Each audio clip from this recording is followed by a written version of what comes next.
কৃষক বন্ধুসকল, মই আজি কেঁচু সাৰ কেনেকৈ প্ৰস্তুত কৰিছোঁ তাৰ বিষয়ে অলপমান কৰ্ম কৰিবলৈ লৈছোঁ। আপোনালোকে চাবচোন। প্ৰথমে সাধাৰণভাৱে মই পলিথিনৰ বেগ পাৰি লৈছোঁ। তাৰ পাছতে মই লাহেকৈ সেই বেগতে গোবৰ এইদৰে মই দি দিছোঁ।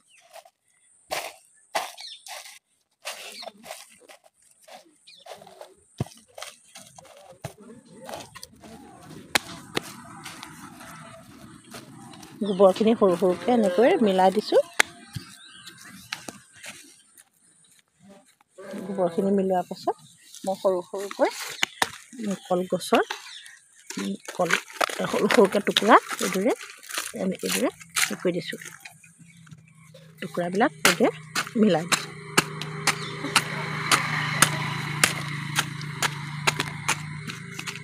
এইদৰে মিলাই দিছোঁ। তাৰপাছত আকৌ ওপৰত গোবৰ দিছোঁ।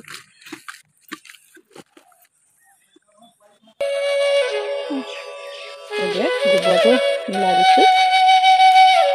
প্ৰথমে গোবৰ দিলোঁ, তাৰপিছত আকৌ কলগছৰ সৰু সৰুকৈ কাটি লোৱা কল দিলোঁ। তাৰপাছতে আকৌ গোবৰটো এইদৰে মিলাই দিলোঁ। মিলাই দিয়াৰ পিছত আকৌ কলগছত এইদৰে সৰু সৰুকৈ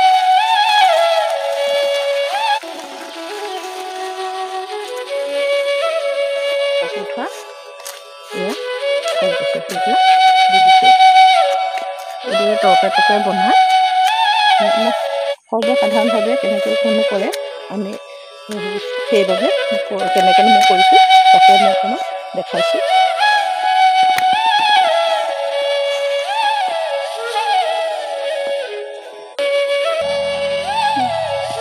এইবিলাক চাওক, এইদৰে কেঁচুবিলাক ঘৰতে বাৰীতে কেঁচু খান্দি ওলাইছিলে। মই কেঁচুবিলাক এইদৰে এনেকৈ দি দিছিলোঁ।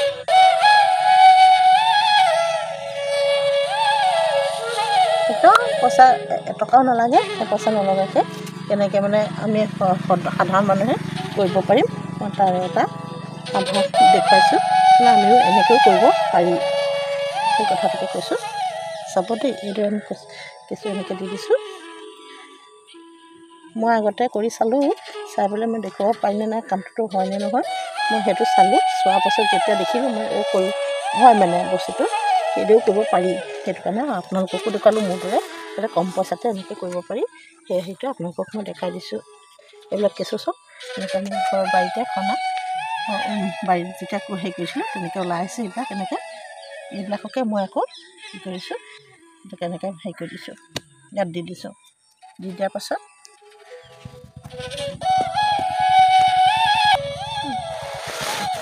কেঁচুটো যেতিয়া মই ওলালে